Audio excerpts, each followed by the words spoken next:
Halo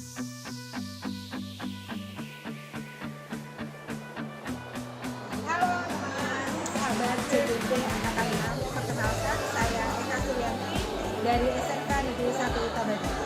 Kali ini saya berkolaborasi dengan 5 orang teman-teman CDP dari SMK Tabanan, yaitu melakukan diseminasi atau seminar mengenai disiplin positif di sekolah saya. Jadi nanti kami akan berkolaborasi mengimbaskan bagaimana itu disiplin positif agar bisa diterapkan di sekolah kami. Silahkan simak video berikut. Terima kasih. Salam sejahtera bagi kita semua. Mari budaya salam kebaikan. Yang terhormat Bapak Kepala SMK Negeri 1 Tabanan, yang kami muliakan Bapak Ibu guru hebat dan juga tenaga pendidikan SMK Negeri 1 Tabanan. Salam dan bahagia. Pada kesempatan yang berbahagia ini, kami dari CDP Angkatan 6 SMK Negeri 1 Tabanan akan melakukan diseminasi ataupun pengibasan atas modul yang telah kami pelajari, aksi nyata yang sudah kami lakukan. Di sini kami akan melakukan sharing, mengucapkan berbahasa timur, berterima kasih dari sebesar-besarnya kepada warga SMK 1 Tabanan, khususnya kepada Bapak Kepala Sekolah yang telah memberikan kesempatan dan membukakan jalan lebar bagi kami untuk mengikuti program guru penggerak ini. Adapun susunan acara yang akan kami lakukan pada kesempatan yang berbahagia ini, yang pertama ada pembukaan, sudah kita lewati, kemudian berikutnya arahan Bapak Kepala Sekolah, kemudian pengibasan materi dari CDP, yang pertama dari Pak Wayan Hadi, dari Ibu Swastini, Bu Eka Suryanti, saya sendiri, dan yang terakhir dari Bapak Wayan Srejel. Untuk memulai kegiatan ini, kami mohon Bapak Ibu semuanya untuk berdiri, kita berdoa untuk mengawali kegiatan ini. Untuk itu kami persilakan. Doa akan saya langsung pimpin. Baiklah, pada kesempatan yang ini, marilah kita menundukkan kepala sejenak, berdoa kepada Tuhan Yang Maha Esa agar apa yang kita lakukan hari ini dapat bermanfaat bagi kita semua. Berdoa berdasarkan keyakinan masing-masing, dimulai. Terima kasih. Baik, Bapak Ibu, dipersilakan untuk duduk kembali. Untuk mempersingkat waktu, kami mohonkan kepada yang terhormat Bapak Kepala SMK Negeri 1 Tabanan untuk memberikan arahan bagi kami semuanya dalam mengikuti acara ini. Untuk itu kepada Bapak Iwayan Sudarsana kami persilakan.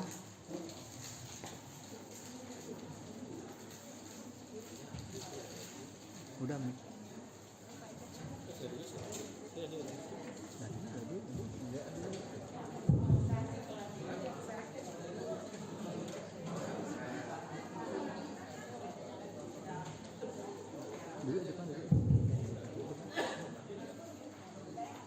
Baik, terima kasih saya sampaikan kepada pembawa acara atas waktu dan kesempatannya.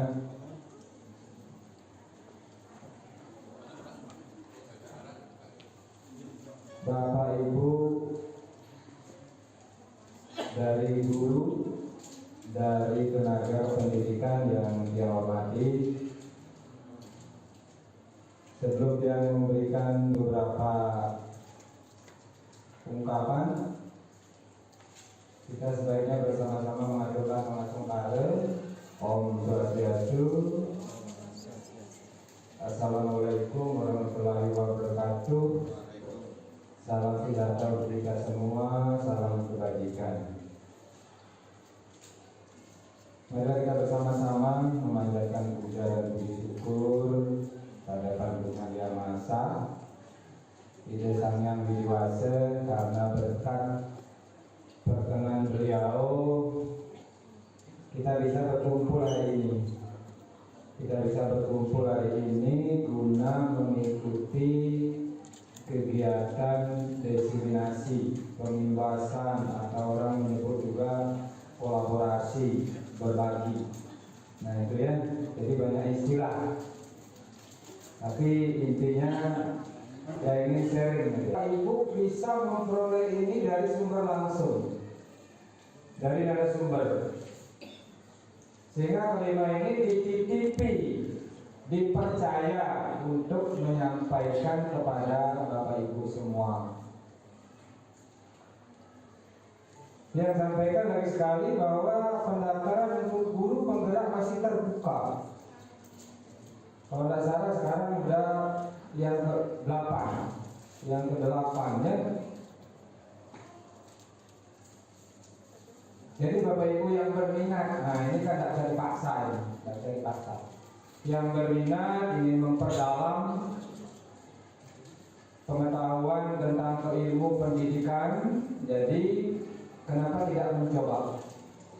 Kenapa tidak mencoba ya? Nah itu. Kemudian yang kedua saya ingin sampaikan yang akhiri dengan Prama Santi. Om Santi, Santi, Santi, Om.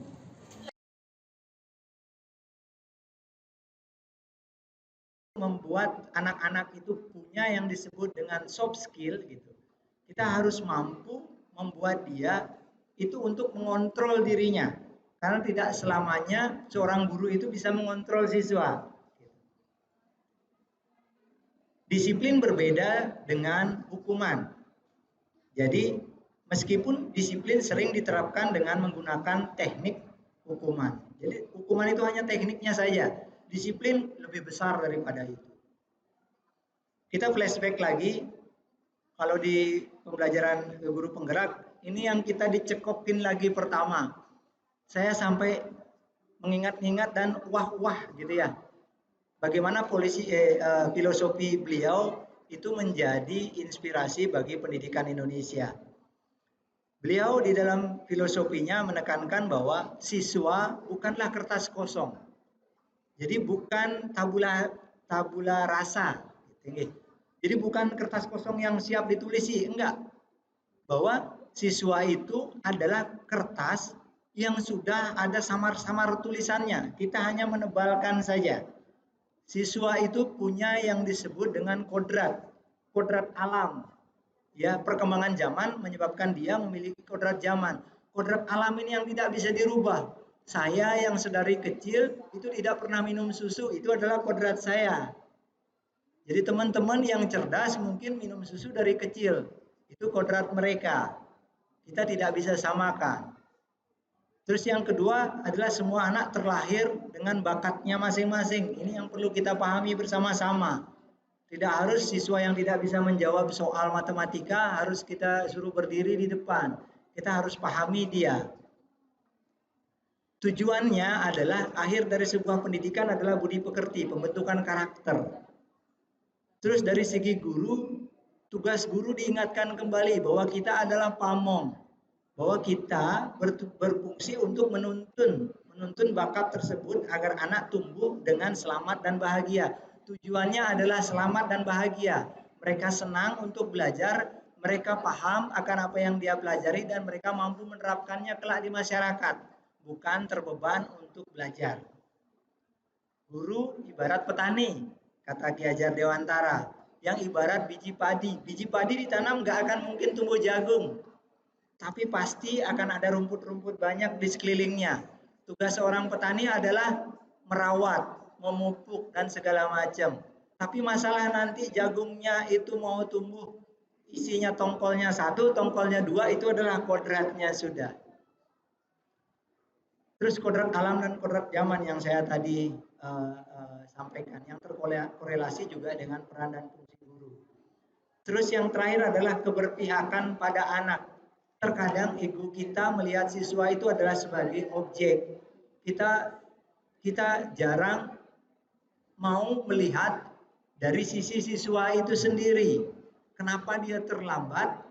Kenapa dia berpakaian yang lain? kenapa kaos kakinya enggak gini, kenapa sepatunya bau, gitu ya. Kita terkadang hanya langsung buka aplikasi, foto siswa ini kirim. Siswa enggak pakai dasi, siswa enggak pakai baju dan yang lain-lain.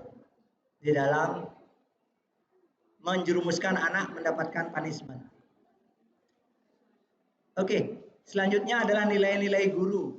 Yang diingatkan oleh Ki Hajar Dewantara adalah satu, keberpihakan pada murid, bahwa kita kedua adalah mandiri, ketiga adalah kolaboratif, jadi mampu untuk bekerja sama dengan guru-guru di sekitar kita untuk memajukan siswa. Guru bahasa Inggris antar guru bahasa Inggris bekerja sama, guru komputer antar guru komputer bekerja sama, gitu ya. Guru bahasa Indonesia antar guru bahasa Indonesia bekerja sama. Reflektif, setiap pengajaran ajak diri kita dan anak-anak untuk merefleksikan, sudah bermanfaat nggak apa yang kita ajarkan ke siswa, atau kita hanya sekedar bercerita kalau ngalor ngidul hanya untuk menghabiskan waktu. Itu katanya. Dan inovatif, bahwa sejauh mana kita meluangkan waktu kita untuk berinovasi, mengkreasikan sesuatu agar nanti siswa dalam proses pembelajaran jadi menyenangkan. Niko yang dituntut oleh diingatkan lagi oleh Bapak Pendidikan kita Ki Hajar Dewantara. Dalam penerapan disiplin positif ada yang disebut dengan teori kontrol, tapi teori kontrolnya ini adalah teori dalam artian peran kita sebagai controller, gitu ya. Bapak Ibu tadi yang kasih kertas, coba sekarang kertas Niko dilipat. Ada yang bawa ballpoint? Oke, Bapak Ibu bayangkan saja Bapak Ibu menulis kisah yang Bapak Ibu nggak bisa lupakan di kertas itu. Tidak boleh diketahui orang lain. Mungkin masa-masa dulu dengan ayam bebeknya, gitu ya. Ayam bebek yang sudah jadi pasangan orang lain, gitu. Ataupun yang lain, silahkan itu kira-kira mungkin ditulis di sana. Sekarang lipat kertas itu, silahkan dilipat, ya, lipat. Nah, antar teman duduknya, Pak Sulaiman nggak ada teman duduknya. Antar teman duduknya sekarang dilipat dulu, dilipat sendiri. Sekarang Bapak Ibu pegang erat, sekecil-kecilnya Bapak Ibu pegang erat. Oke.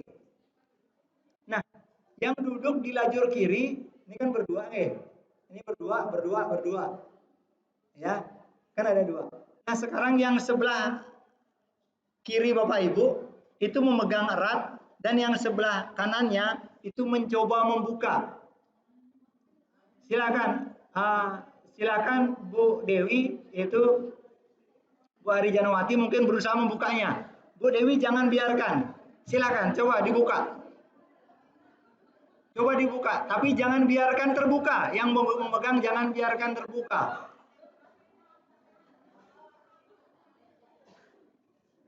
Iya.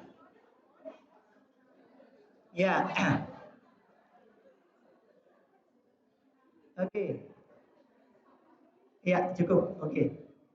Ya. Itu kasus tadi bahwa yang A tadi memegang sesuatu yang kita tidak mau buka, gitu ya. Dan yang B mencoba dengan segala cara merayu Bapak Ibu yang lainnya, ayo bukalah, gitu. Kalau di dalam prakteknya seperti itu. Yang menyebabkan itu terbuka dan tidak siapa? Siapa yang memegang kendali dan kontrol? Diri sendiri.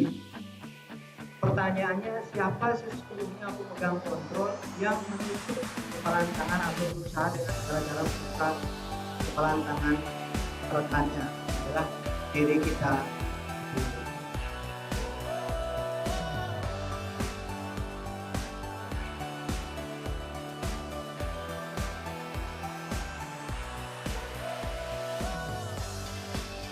Sebelum diskusi sendiri ya, kayaknya teman-teman sudah pada respon, sudah bilang Bu, jadi ya intinya saja kayaknya kayak gini. Oke, sebelum mulai mohon saya sedikit karena ini berbicara masalah perspektif teman-teman kita berlima. Mohon tepat waktu di situ, waktu jangan sampai lewat dan waktu yang disetting tepatnya. Tapi kata Bu Leni poin-poin saja. Terima kasih. Baik, terima kasih kepada Bu Leni sebagai moderator. Terima kasih kepada Bapak Ibu di kesempatan kedua ini yang akan membawakan materi teori motivasi, hukuman dan penghargaan restitusi. Nah, sebelum kita mulai, kita briefing dulu biar Bapak Ibu lebih semangat lagi. Baik, kita bermain huruf terakhir saja ya. Tadi yang minta menunjuk Bu Elis pertama, yang akan ajukan pertanyaan ke Bu Elis, kemudian Bu Elis menjawab sesuai dengan apa yang disampaikan. Kemudian huruf terakhir tersebut jawaban dari Bu Elis, huruf terakhir saya tersebut adalah jawaban dari teman berikutnya. Nanti setelah Bu Elis menjawab, Bu Elis silakan menunjuk teman yang akan menjawab berikutnya. Ini adalah permainan huruf terakhir. Baik, langsung aja ya. Untuk Bu Elis, silakan sebutkan satu nama binatang. Gajah.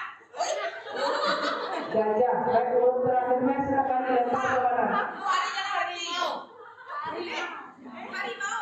Bu Ari Jalawati melempar ke mana? Silakan tunjuk temannya. Dengar.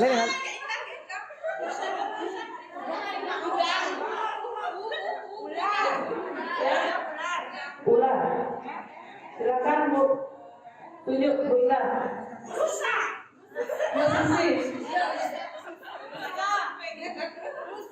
Silakan tunjuk temannya lagi. Silakan tunjuk temannya.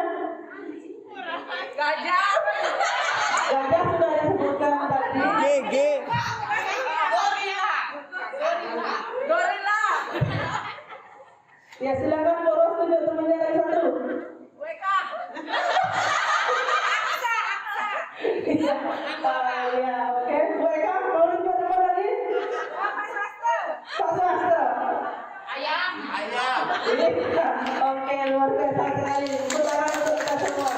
Baik, Bapak Ibu, terima kasih untuk penyemangat hari ini.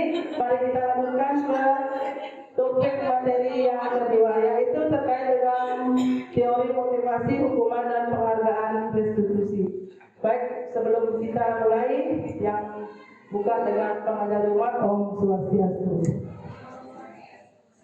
Bapak Ibu, kita mulai saja nih terkait dengan teori motivasi, hukuman dan penghargaan restitusi. Di sini yang cuma bisa berbagi pengalaman dia yang 1 bulan sudah mengikuti proses pendidikan CDP.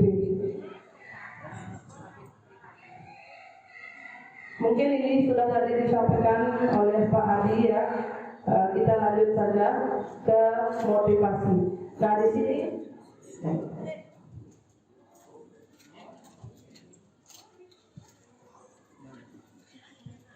nah, terkait dengan motivasi. Nah, di sini mari kita tanyakan ke diri kita sendiri. Bagaimana kita berperilaku? Mengapa kita melakukan segala sesuatu? Apakah kita melakukan sesuatu karena adanya dorongan dari lingkungan atau ada dorongan yang lain? Terkadang kita melakukan sesuatu karena kita menghindari rasa sakit atau ketidaknyamanan. Terkadang kita juga melakukan sesuatu untuk mendapatkan sesuatu untuk mendapatkan penghargaan. Nah, silakan pertanyaan-pertanyaan yang sampaikan tadi kita kembali ke diri kita. Apa sih yang bagaimana sih kita sudah berperilaku dan seterusnya. Kemudian bagaimana menurut Anda? Pernahkah Anda melakukan sesuatu untuk mendapat senyuman dari orang lain? Pernah ya? Bagaimana? Pernahkah Bapak Ibu melakukan sesuatu untuk mendapat senyuman dari orang lain? Tentunya di sini pernah ya.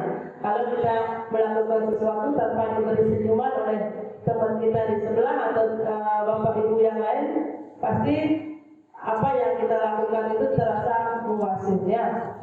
Nah, untuk mendapatkan hadiah juga pasti pernah.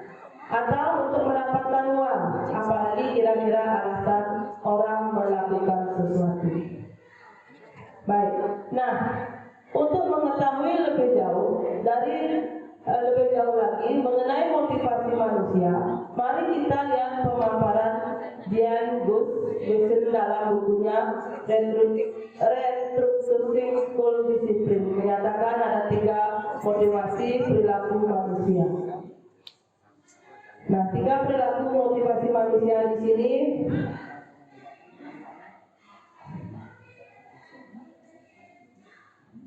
adalah: 1, untuk menghindari ketidaknyamanan atau hukuman. Kemudian yang kedua, untuk mendapatkan imbalan atau penghargaan dari orang lain.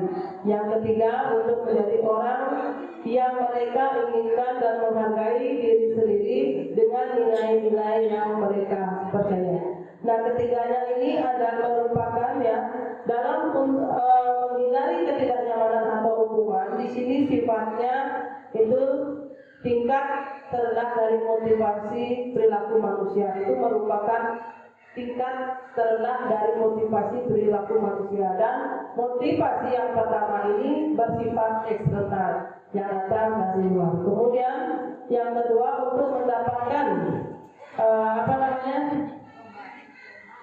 imbalan atau penghargaan dari orang lain. Di sini sifatnya adalah tingkat ini lebih tinggi 1 baris dari motivasi yang pertama. Kemudian motivasi ini juga bersifat eksternal. Kemudian yang ketiga, untuk menjadi orang yang mereka inginkan dan menghargai diri sendiri dengan nilai-nilai yang mereka percaya. Di sini kita lihat intinya yaitu melakukan sesuatu karena nilai-nilai yang mereka yakini dan hargai, dan mereka melakukan karena mereka ingin menjadi orang yang melakukan nilai-nilai yang mereka yakini tersebut. Sehingga motivasi ini adalah motivasi yang bersifat internal, yang timbul atau tumbuh di dalam diri kita sendiri. Baik, kita lanjut. Di sini yang punya studi kasus contoh kasus kepada ibu-ibu. Nah, di sini yang bacakan, Bobby kurang menguasai pelajaran matematika, sehingga pada saat pembelajaran tersebut berlangsung, dia lebih banyak berdiam diri atau menggambar di buku pembelajarannya. Pada saat guru matematikanya, Pak Seno, menanyakan pertanyaan, Bobby menjadi gugup dan tak sengaja menjatuhkan tasnya dari kursi, serta tiba-tiba menjadi gagap pada saat berupaya menjawab. Seluruh kelas pun tertawa melihat perilaku Bobby yang bicara tergagap dan terkejut tersebut. Pak Seno pada saat itu membiarkan teman-teman Bobby menertawakan Bobby yang tergagap dan malu luar biasa, dan malahan minta Bobby untuk maju ke depan dan berdiri di depan kelas sambil menunjuk di korban bisa diabaikan, restitusi, korban mendapatkan ganti. Nah, seperti itu. Ini ada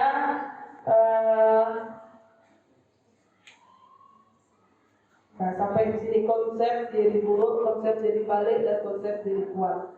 Silakan nanti mungkin kami akan share nanti di grup GDKG terkait dengan identitas gagal dan identitas sukses daripada disiplin atau hukuman tersebut. Baik, kita lanjut bahwa hukuman bersifat tidak terencana atau tiba-tiba. Anak atau murid tidak tahu apa yang akan terjadi dan tidak dilibatkan. Hukuman bersifat satu arah dari pihak guru yang memberikan dan muridnya. Hukuman yang diberikan bisa berupa fisik maupun psikis. Murid atau anak disakiti oleh sesuatu perbuatan atau kata-kata. Pada batas waktu yang diberikan, murid melakukan kegiatan di luar kegiatan pembelajaran, misalnya mengobrol, maka murid tersebut akan kehilangan waktu bermain. Yang ambil ada 5 pertanyaan ya. Menurut Bapak Ibu, apakah tindakan ini adalah hukuman atau konsekuensi? Yang pertama, mencatat 100 kali di dalam buku kalimat saya tidak akan terlambat lagi karena terlambat ke sekolah. Apakah itu termasuk hukuman atau konsekuensi? Ya? Apa? Apakah itu termasuk hukuman atau konsekuensi? Mencatat 100 kali di dalam buku kalimat saya tidak akan terlambat lagi. Apakah itu konsekuensi? Ini termasuk ke dalam hukuman. Tidak dapat melakukannya atau mereka tidak akan memilih untuk melakukannya. Ini menurut Alfie Ford. Alfie Ford adalah yang pertama pengaruh jangka pendek dan jangka panjang. Nah, di sini penghargaan efektif jika kita menginginkan. Nah, kemudian jika kita mendapatkan penghargaan untuk melakukan sesuatu yang baik, penghargaan yang bisa mereka dapatkan bila berhasil menulis sebuah puisi. Kreativitas kelompok murid-murid ini menjadi berkurang dibandingkan dengan yang tidak diberitahukan tentang hadiah yang bisa mereka terima. Kemudian yang kedua, adanya penelitian menunjukkan bahwa pekerjaan seni atau sebuah penulisan cerita menjadi kurang kreatif bila dijadikan sebuah hadiah atau penghargaan. Kedua, terima kasih sudah mendengarkan terkait dengan materi, teori motivasi, hukuman, dan penghargaan restitusi. Untuk itu, yang mengucapkan banyak terima kasih dan dia tutup dengan Pramu Sakti. Om Sakti Sakti Sakti Om.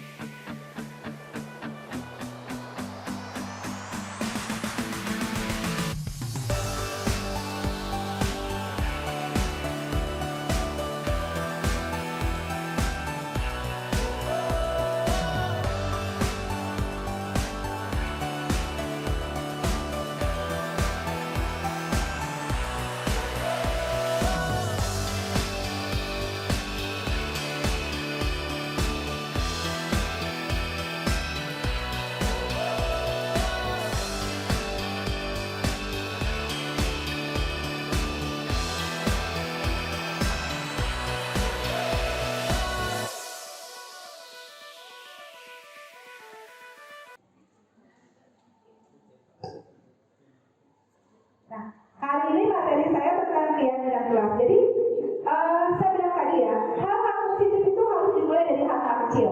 Yang pertama tentunya dari dalam diri kita.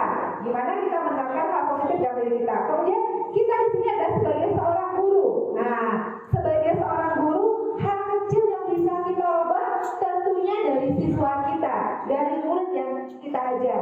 Maka dari itu, di sini adalah materi keyakinan kelas, di mana kita mengimplementasikan tadi disiplin positif, hukuman, reward dan restitusi. Nah, saya mau tanya sekarang, Ibu dan Bapak Guru di awal semester, di awal kegiatan pembelajaran, apakah pernah membuat kesepakatan kelas? Jujur aja, pernah atau enggak? Ada yang pernah, ada yang tidak. Kalau saya jujur, secara nilai-nilai disiplin positif nggak pernah selama ini. Hanya kesepakatan di bidang penilaian akademik saja. Nah, ternyata itu masih kurang kita sebagai guru. Kita harus membuat yang namanya keyakinan kelas. Nah, tahu Ibu Jero? Nah, jadi materi yang saya akan sampaikan sini adalah keyakinan sekolah atau kelas. Itu adalah fondasi ke arah tujuan sebuah sekolah yang akan dilandaskan memecahkan konflik atau permasalahan di dalam sebuah sekolah. Kemudian, selama ini kita hanya mengenal yang namanya peraturan-peraturan. Nah, sekarang peraturan-peraturan ini akan beralih menjadi sebuah keyakinan. Dan yang ketiga, gimana kita berpikir kritis, kreatif, reflektif, dan terbuka dalam menggali nilai-nilai yang dituju pada peraturan yang ada di sekolah kita. Oke. Nah, sekarang di pengertian Keyakinan adalah nilai-nilai kebajikan universal yang disepakati secara tersirat dan tersurat, lepas dari latar belakang suku, negara, bahasa maupun agama. Kalau dulu biasanya keyakinan itu apa? Itu cenderung ke agama ya. Kalau sekarang itu lepas dari hal itu. Kemudian keyakinan kelas itu apa? Nah, salah satu disiplin positif yang bisa kita terapkan dalam membangun budaya positif di sekolah. Kemudian keyakinan kelas diharapkan dapat mewujudkan tujuan pendidikan yang berorientasi kepada profil pelajar Pancasila. Ya, jadi semuanya nanti akan bermuara kepada gimana kita menciptakan generasi yang sesuai dengan profil pelajar Pancasila. Nah, murid-murid dibandingkan dengan dikasih dengan peraturan, dengan keyakinan ini akan lebih mengenal lagi ya. Ya, mereka akan lebih tergerak dan bersemangat. Jadi sekarang bagaimana kita akan beralih dari peraturan menjadi ke keyakinan. Nah, gimana sih proses atau gimana sih pembentukan keyakinan sekolah atau kelas? Yang pertama, keyakinan kelas itu bersifat abstrak daripada peraturan, lebih rinci dan konkret. Kemudian keyakinan kelas berupa pernyataan-pernyataan universal. Pernyataan keyakinan kelas senantiasa dibentuk dalam bentuk positif. Jadi keyakinan kelas itu tidak boleh dengan kata-kata yang negatif, harus dengan kata-kata yang positif. Kemudian keyakinan kelas itu tidak boleh terlalu banyak, yang cukup poin-poinnya. Kenapa?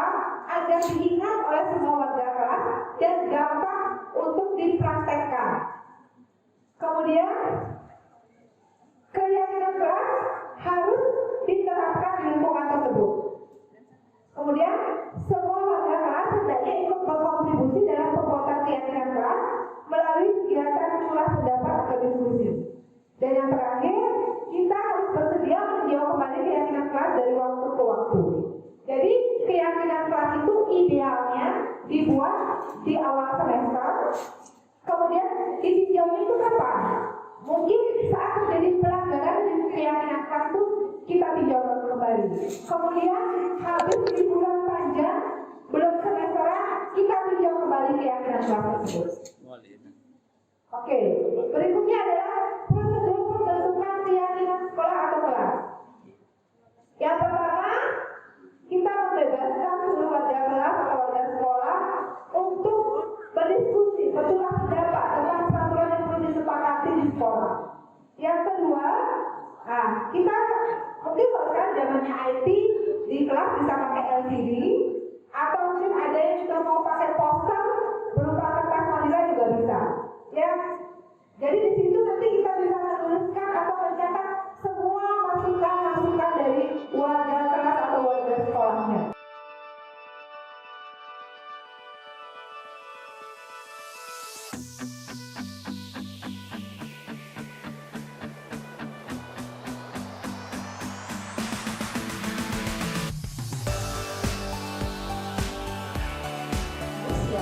Itu memiliki 5 kebutuhan dasar. Ya, jadi apa 5 kebutuhan dasar itu?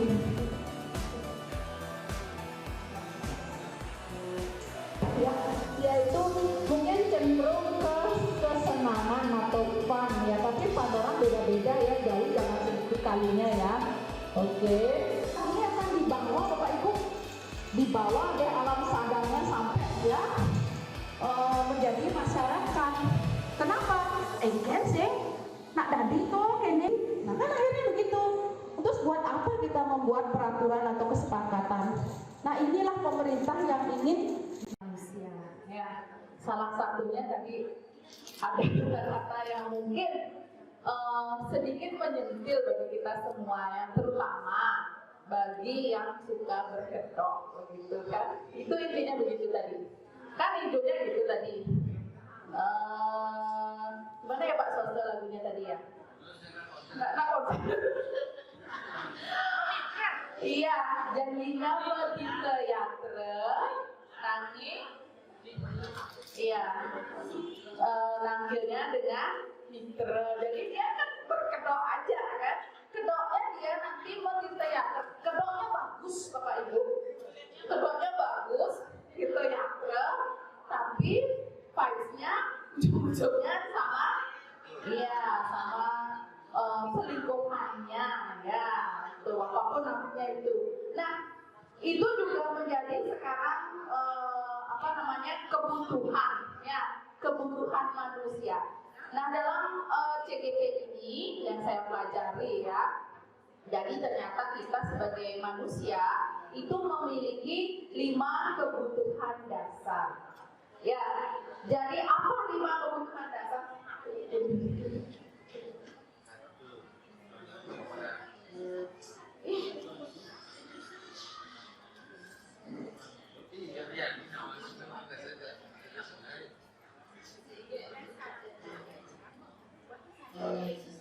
Lima kebutuhan dasar itu kurang lebih yaitu penguasaan, kasih sayang dan rasa diterima, kesenangan dan kebebasan ya. Nah sebetulnya saat kita sedang memenuhi satu atau lebih dari kebutuhan dasar yang kita miliki, yaitu seperti tadi ya, ada survival, bertahan hidup, kemudian kasih sayang dan rasa diterima atau love and belonging, kebebasan atau freedom. Kalau lagu tadi termasuk yang mana ya? Freedom, kebebasan, nggak juga ya, yaitu mungkin cenderung ke kesenangan atau fun ya, tapi pada orang beda-beda ya, jauh jangan segitu kalinya ya. Oke, berikutnya dan ada penguasaan atau power. Nah, ketika seorang murid melakukan suatu perbuatan yang bertentangan dengan nilai-nilai kebajikan atau melanggar peraturan, hal ini sebenarnya dikarenakan mereka gagal memenuhi kebutuhan dasar mereka. Berarti anak-anak ini nih sedikit, bukan sedikit ya, mungkin melanggar istilahnya itu. Apa pangkal masalahnya? Karena mereka gagal memenuhi kebutuhan dasar mereka. Tapi kebutuhan dasar tadi yang kebutuhannya penguasaan, kasih sayang dan kurang lebih mungkin kurang kasih sayang, sehingga anak-anak itu di sekolah cenderung berbuat yang tidak sesuai dengan peraturan. Tadi kita perdalam lagi tentang kebutuhan dasar manusia. Yang pertama, kebutuhan bertahan hidup. Kebutuhan bertahan hidup di sini adalah kebutuhan yang bersifat fisiologis untuk bertahan hidup, misalnya kesehatan, rumah dan makanan ya.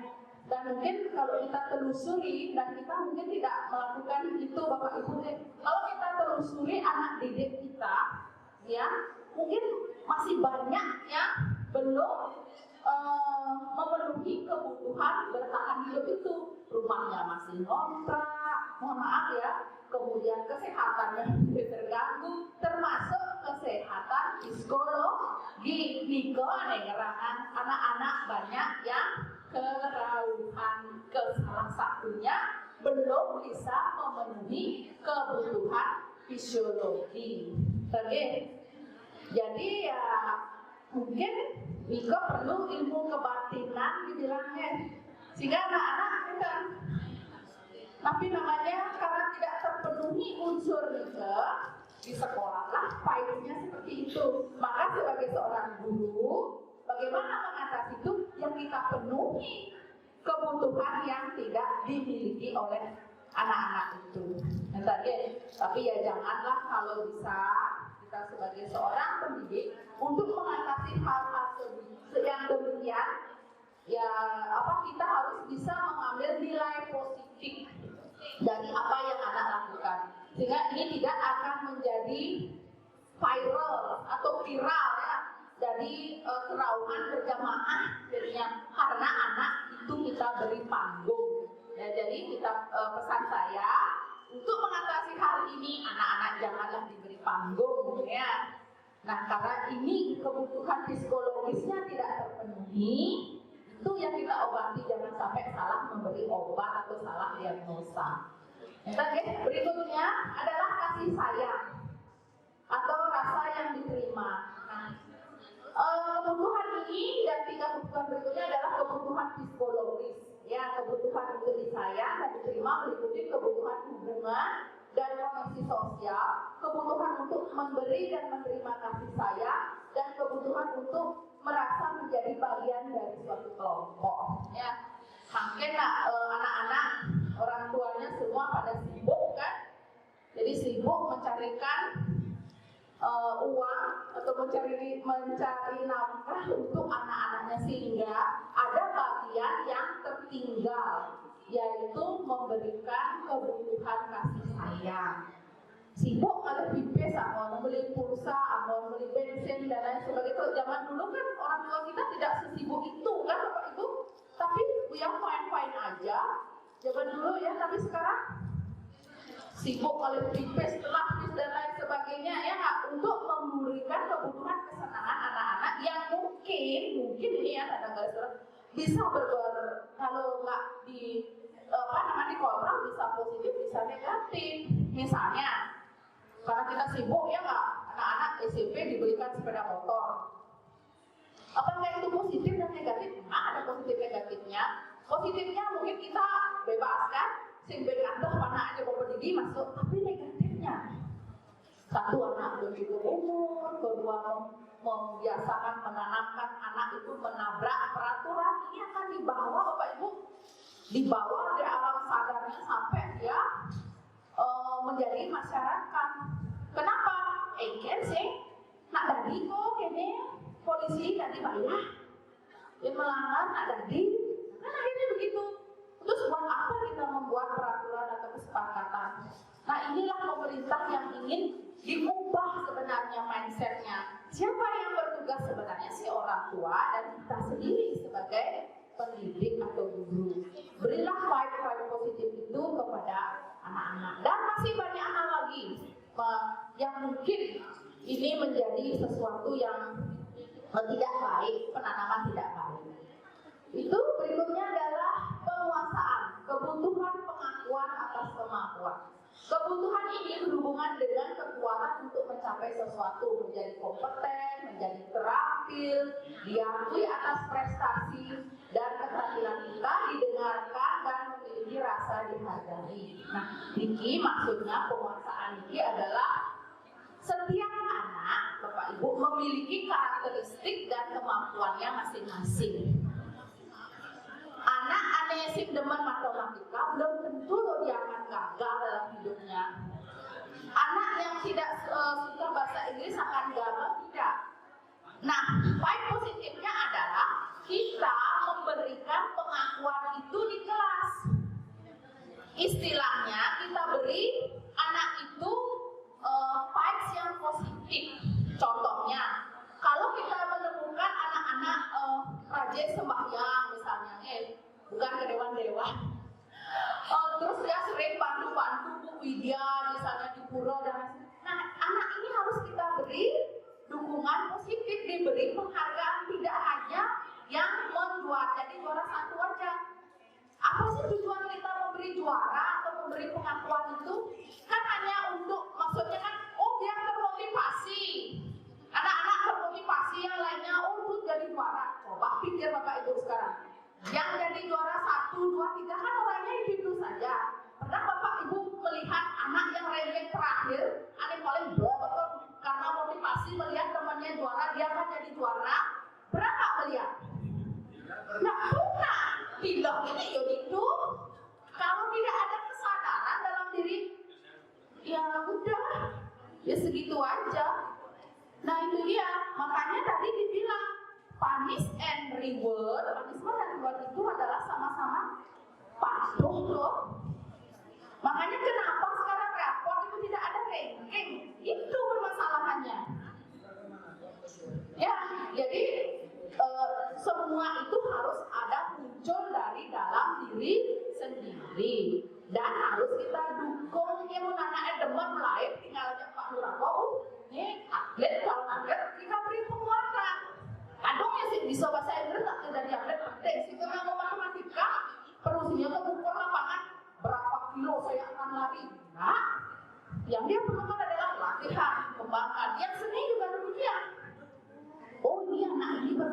ini kalau bisa jadi besar, bisa kalau menjadi seorang artis terkenal itu misalnya. Nah itu harus kita mengenali potensi anak-anak. Tentang teori itu Bapak Ibu, namun kenyataannya kan berbeda makanya. Masih dalam modul materinya harus selesai begitu bogen Pak tengah semester semester ulangan. Nah itu aja model pembelajaran sekarang nggak ada penanaman positif. Kita ngejar materi aja pokoknya password murid ini menguasai. Padahal dalam diri anak-anak itu tidak seperti itu, dia bertumbuh berbeda-beda. Nah ke depan harapannya ini kita pelan-pelan berubah, karena berubah itu sulit Bapak Ibu, sulit sekali. Nah kita murid memiliki kan batasan batis yang berat ya, karena kita sudah merasa nyaman pada zona kita. Itu permasalahannya. Selanjutnya lagi aja Bapak Ibu, kebebasan. Kebutuhan untuk bebas adalah kebutuhan akan kemandirian, otonomi, memiliki pilihan dan mampu mengendalikan arah hidup seseorang. Jadi anak-anak itu juga memiliki kebutuhan ingin bebas juga. Bebas dalam arti bukan bebas sebebas-bebasnya dan Bapak Ibu. Artinya seperti tadi, namun kalau kita anak ini punya bakat seni, dia harus diberi ruang yang bebas untuk mengeksplornya. Jangan sampai ditekan-tekan atau ditakut-takuti bahkan. Awak yang matematika di rumah nih, amun sing awak kalau lulus awak nih itu kan. Sedangkan anak ini punya kemampuan yang luar biasa di bidang seni. Ya, jadi kita tidak boleh mengintimidasi, merasa mata pelajaran kita yang paling wah. Awak amun sing bisa nih kene. Nah, nggak lulus kamu, nggak ini kamu. Nah itu nggak boleh. Anak-anak harus diberi ruang atau kebebasan untuk mengeksplor dirinya seluas-luasnya. Itu maksudnya kebebasan. Dan yang terakhir adalah kesenangan. Kebutuhan akan kesenangan adalah kebutuhan untuk mencapai kesenangan, bermain dan bertawa.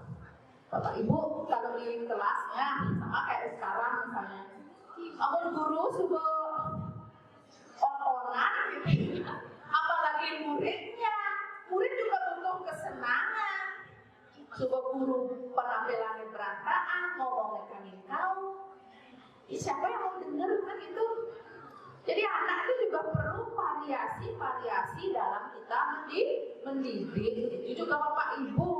Amun maaf ya, ini agak porno bicaraannya. Kalau kita berhubungan bisa dengan pasangan kita, kalau tidak ada variasi kita bisa kembali ke pasal 1 besar. Ilmu itu penampilan kena nangkil kebilang sing nawanga ngajaki itu kebat kita kurang eksplor diri, kurang kebebasan. Begitu pula anak-anak. Amun sing gitu, ya udah mereka selingkuhnya apa? Udah nggak perhatikan pelajaran, main lain-lain. Itu ya. Nah itu teori Bapak Ibu yang sampaikan makin prakteknya kembali lagi ke kita masing-masing. Karena kita punya gaya, punya kemampuan berbeda-beda juga dalam mengeksplorasi ataupun memberi pembelajaran kepada anak didik kita. Nah harapannya 5 kebutuhan dasar kita bisa dipenuhi sehingga anak-anak bisa belajar sesuai dengan bakat dan minatnya, mengeksplor diri sesuai dengan karakteristiknya, dan ujungnya anak-anak memiliki karakter profil pelajar Pancasila dan juga bisa mencapai kebahagiaan yang setinggi-tingginya. Itu judulnya. Jadi kunci semua pendidikan itu adalah ingin mencapai kebahagiaan yang setinggi-tingginya. Itu yang bisa saya sampaikan lebih lanjut dan terima kasih.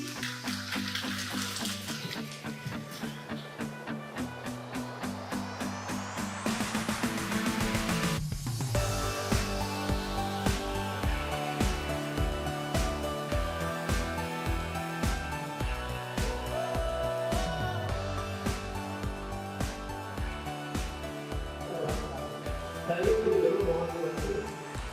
Berikutnya, restitusi adalah tawaran, bukan paksaan. Artinya begini, begitu kita menemukan anak melakukan tindakan disiplin, kita akan menawarkan sebuah metode problem solving.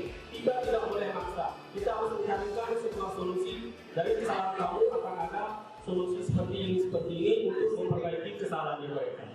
Lanjut, restitusi mencari kebutuhan dasar yang mendasari tindakan. Artinya kita harus menggali, menganalisis kenapa si anak ini melakukan tindakan tersebut. Apa motifnya dari tindakan ini, kita akan tahu apa sih yang penyebabnya sehingga apapun yang menjadi masalah akan cepat terpecahkan. Berikutnya, restitusi fokus pada karakter, bukan tindakan. Nah, seperti yang kita bilang, karakter profil Pancasila, Bapak Ibu sudah tahu lengkap dengan elemennya. Karena di program yang kita belajar ini, di kurikulum ini, kita lebih mendekatkan anak untuk para karakter, biar dia lebih humanistik. Lanjut. Oke, restitusi menguatkan. Tujuan kita melakukan tindakan restitusi itu bukan untuk menghukum. Kalau kita menghukum akan ada rasa pesimis, akan ada rasa ketidaknyamanan, tidak nyaman terhadap anak. Nah, dengan tindakan restitusi kita akan menguatkan. Dari yang salah dia akan menjadi benar, dari yang pasif dia akan menjadi aktif. Itulah tujuan restitusi yang sebenarnya. Karena kita posisi guru adalah seorang manajer dan seorang teman. Kalau kita sudah menjadikan mereka sebagai teman, mereka akan lebih terbuka wawasannya ataupun mindset. Oke, 3 jenis restriksi tersebut. Yang pertama ada yang namanya menstabilkan identitas or stabilize the identity. Di sini apa sih yang dimaksud dengan menstabilkan identitas serta hal terbaik apa yang sebenarnya bisa dilakukan oleh murid dalam berperilaku baik depan teman ataupun orang dewasa. Menstabilkan identitas, kita menstabilkan identitas begitu ada anak melakukan suatu tindakan indisipliner, kita tidak boleh menjudge mereka, menghukum mereka, tapi kita dekati mereka dengan hati yang tulus. Kita akan stabilkan kondisi dia. Begitu kondisinya stabil, akan ada ketenangan, kenyamanan, kemerdekaan. Mereka akan berbicara apa adanya. Apapun motif dan alasannya akan terbuka secara lekas. Berikutnya, validasi tindakan adalah belajar menemukan alasan melakukan sebuah perilaku yang kurang sesuai. Validasi tindakan sama seperti Bapak Ibu, kenapa sertifikatnya belum keluar, kita harus melakukan validasi. Kalau sudah valid, sudah benar, maka apa yang kita inginkan akan cepat terwujud. Selanjutnya menanyakan keyakinan, kemudian mohon dijelaskan. Oke, menanyakan keyakinan apa yang dia yakini dan sepakati sebagai bagian dari komunitas. Artinya begini, begitu kita menemukan anak melakukan tindakan indisipliner di dalam kelas ataupun di luar sekolah, kita akan tanyakan, kita akan beri pernyataan yang menggugah membangkitkan kesadaran anak untuk tidak melakukan hal yang negatif. Karena dalam tindakan itu sebenarnya dia sudah menyadari bahwa setiap melakukan tindakan punya konsekuensi terhadap keyakinan atau kesepakatan yang sudah disepakati di masing-masing kelas ataupun sekolah. Oke, seperti janji saya tadi, di sini saya tidak akan berbicara banyak. Itulah tadi poin-poin penting yang saya sampaikan dalam topik segitiga restitusi. Yang saya sudah bilang, segitiga restitusi Bapak Ibu sebenarnya sudah biasa melakukan, cuma belum mengenali apa itu tindakan yang Ibu lakukan. Di pelabelan saja yang belum.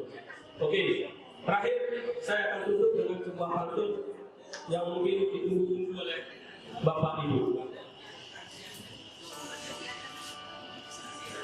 Cendrawasih makan dulu, kena pikat kakinya hilang.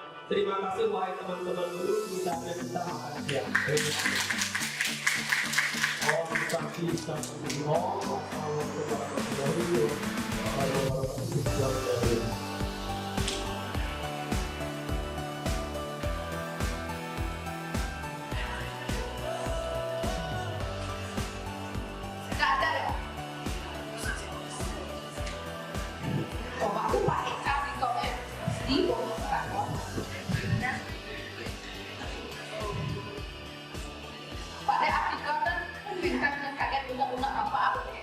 Yang orang ini pakai pak.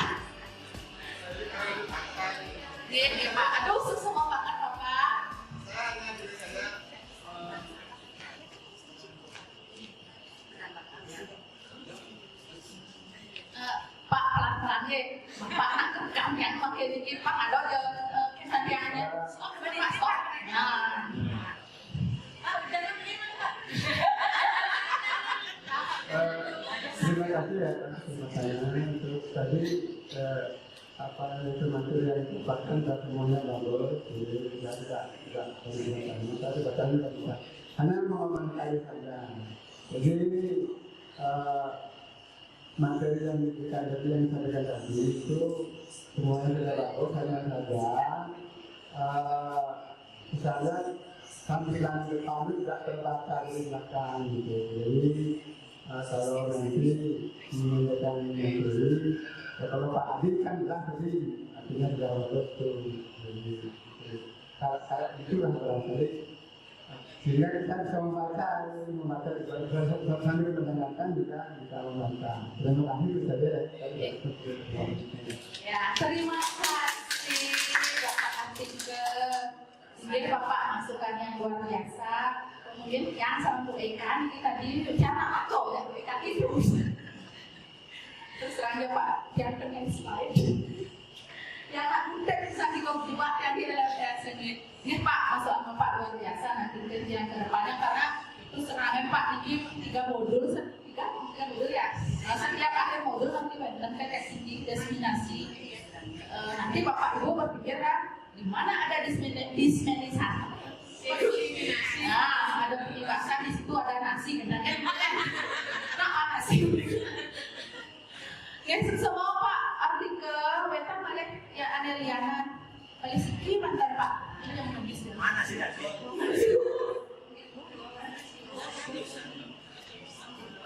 Enggak coba enggak. Bunga. Oh iya. Dota. Nah, Ibu kembali ke Pak Bunga. Oh iya, Buras. Terima kasih, Buras. Berdiri, Buras. Pak Man, Pak. Terima kasih. Dari depan. Di sini saya hanya mohon pendapat Bapak Ibu. Tadi saya sempat diskusi sama Pak Wayan tadi.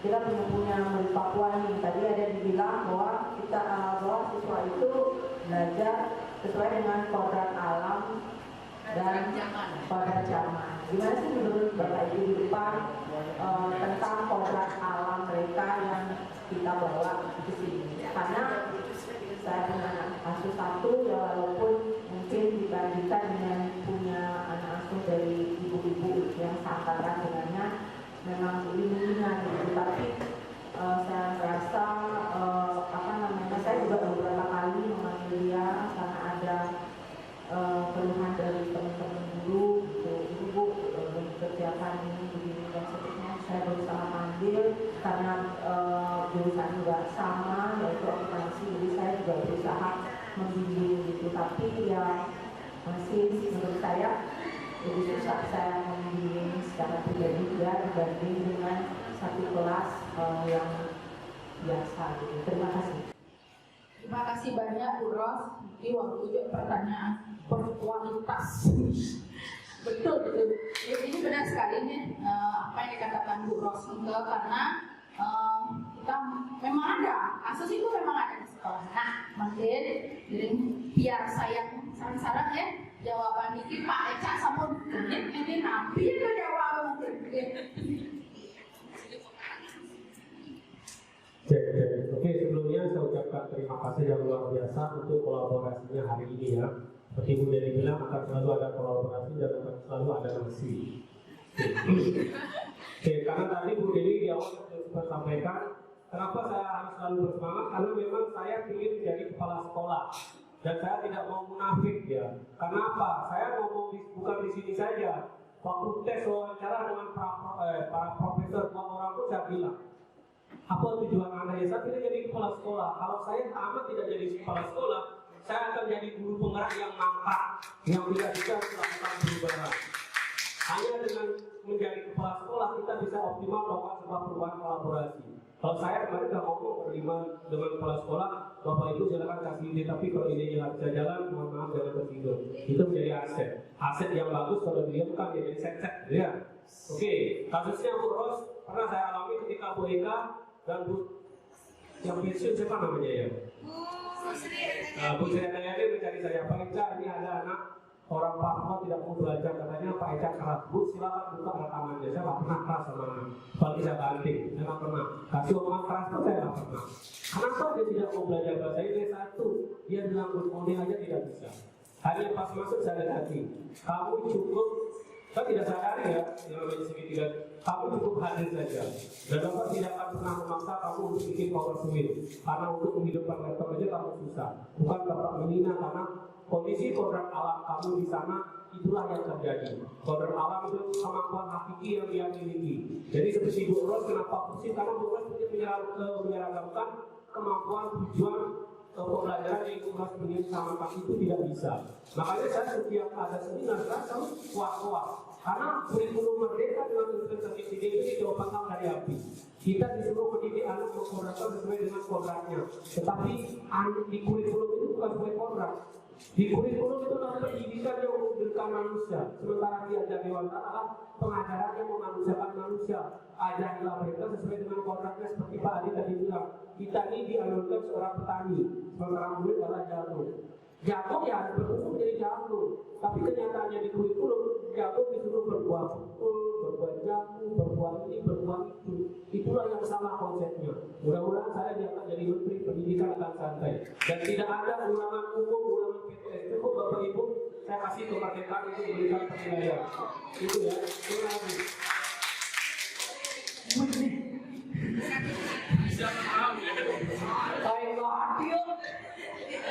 Oke, Pak Adi silakan. Jangan mimpi setinggi mungkin, jangan mimpi jadi kepala sekolah, nggak ada apa aja.